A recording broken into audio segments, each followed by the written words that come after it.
प्यारे विद्यार्थियों, आज हम उड़ान हिंदी कार्य पुस्तिका चरण 3 के अंतर्गत पाठ 11 नीलकंठ का उड़ान कार्य पुस्तिका का कार्य करेंगे। आशा है आपको ये वीडियो पसंद आएगा। प्यारे विद्यार्थियों, आप अपने चैनल नवजल एजुकेशन सलारपुर को सब्सक्राइब करें, वीडियो को लाइक करें, शेयर करें तथा कमेंट करें। अब ये गतिविधि एक है, ये एक अपठित गद्यांश दिया गया है। इस गद्यांश को हमें ध्यानपूर्वक पढ़ना है और प्रश्नों के उत्तर देने हैं। अब देखिए, प्रश्न 1, हम सांस लेने में कौन सी गैस का उपयोग करते हैं? ऑक्सीजन का उपयोग करते हैं।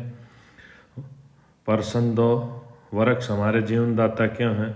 जीने के लिए ऑक्सीजन देते हैं, इसलिए वृक्ष हमारे जीवनदाता हैं। प्रश्न 3, खेतों में फसल वर्षा के कारण होती है, लेकिन वर्षा कहाँ से होती है? वर्षा वृक्षों की वजह से होती है। प्रश्न 4, हमारे शरीर का रक्त कैसे शुद्ध होता है? ऑक्सीजन की मदद से शुद्ध होता है। प्रश्न 5, वृक्ष हमारे मित्र क्यों हैं? ये हमारे द्वारा छोड़ी गई कार्बन डाइऑक्साइड को ग्रहण करते हैं। प्रश्न 6, पर्यायवाची शब्द बताने हैं। पेड़ का वृक्ष तरु हो गया, मित्र का सखा दोस्त। मित्र तो है ही, ये 2 पर्यायवाची हो गए।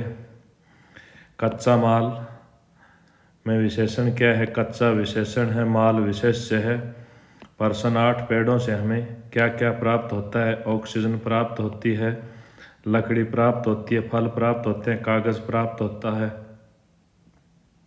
प्रश्न 9, क्या आपने कभी पेड़ लगाए हैं? यदि हाँ तो आपने उनकी देखभाल कैसे की? पेड़ लगाए हैं, पानी दिया, समय समय पर देखभाल की, आवश्यक खनिज डाले।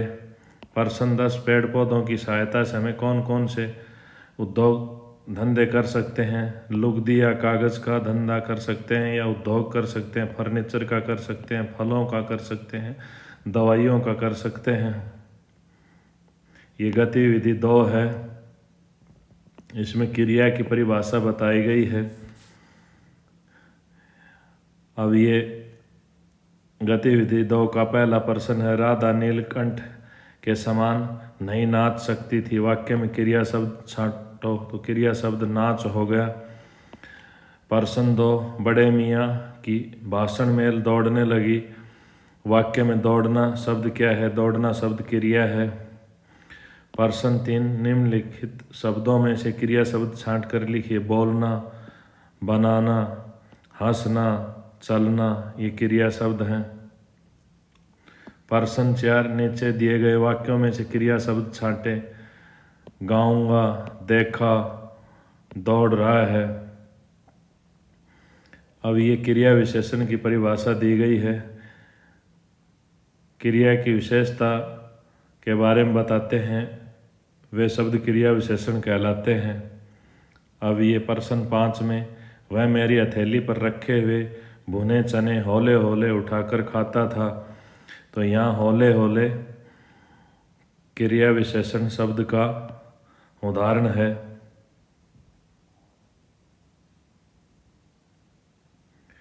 प्रश्न 6, निम्नलिखित वाक्यों में प्रयुक्त क्रिया विशेषणों को चुनकर लिखिए। इसमें चलो आज दौड़ लगाते हैं, वह अपना जन्मदिन हर साल मनाता है।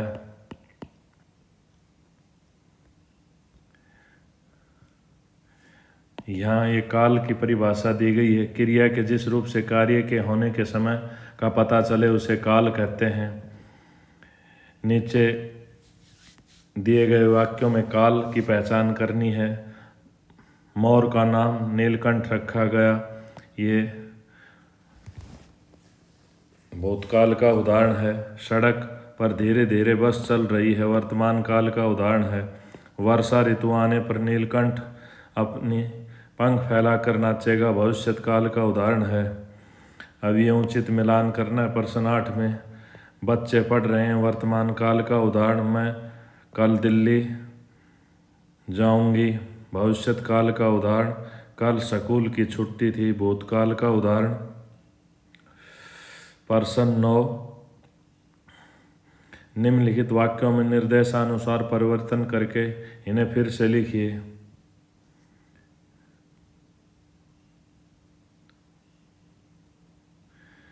ये वाक्य भूतकाल में परिवर्तित करना। सोमेश्वर की घाटी कितनी सुंदर थी। सड़क पर धीरे धीरे बस चलती जा रही थी। वर्तमान काल में सड़क पर बस धीरे धीरे चली जा रही है। ये गतिविधि 3 आ गई। यहाँ उपसर्ग की परिभाषा बताई गई है। ये प्रत्यय की बताई गई है। उपसर्ग किसी शब्द के आरंभ में जुड़ते हैं और उसके अर्थ को बदल देते हैं। प्रत्यय किसी शब्द के अंत में जुड़कर उसके अर्थ को बदल देते हैं।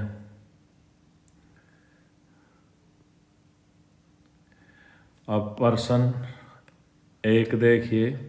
बड़े मियाँ हाथ के संकेत का अनुसरण करते हुए मेरी दृष्टि एक तार के छोटे से पिंजरे तक पहुंची जिसमें तीतरों के समान 2 बच्चे बैठे थे। वाक्य में अनुसरण शब्द में उपसर्ग अनु है।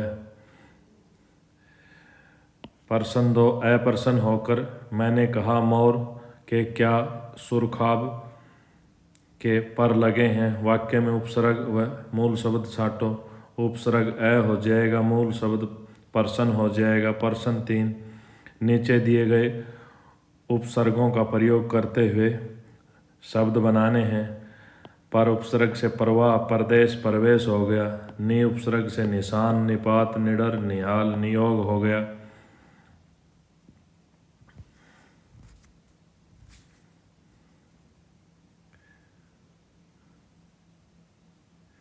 रूप प्रत्यय लगाकर कुरूप, स्वरूप, बहुरूप आदि शब्द बनते हैं। इसी प्रकार नीचे दिए गए प्रत्यय से शब्द बनाओ। अब देखिए, ये विज्ञान बन गया, ये विफल बन गया,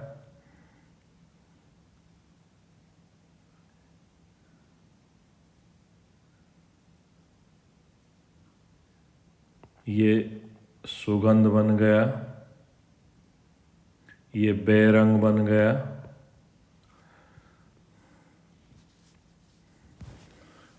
नीचे दिए गए शब्दों में उपसर्ग छाटने हैं। निशान में नि उपसर्ग हो गया और आराम में आ उपसर्ग हो गया।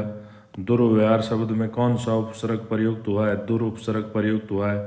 पर्सन 7, निम्नलिखित में उपसर्ग रहित शब्द है।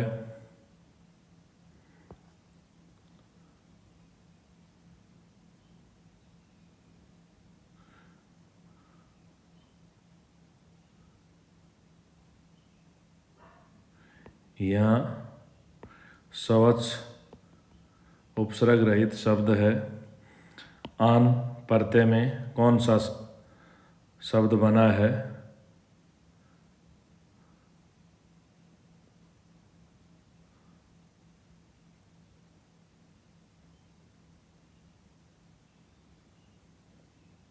गुमान। बुद्धिमान शब्द में कौन सा प्रत्यय है? मान प्रत्यय है। उपसर्ग शब्द में मूल शब्द है सर्ग।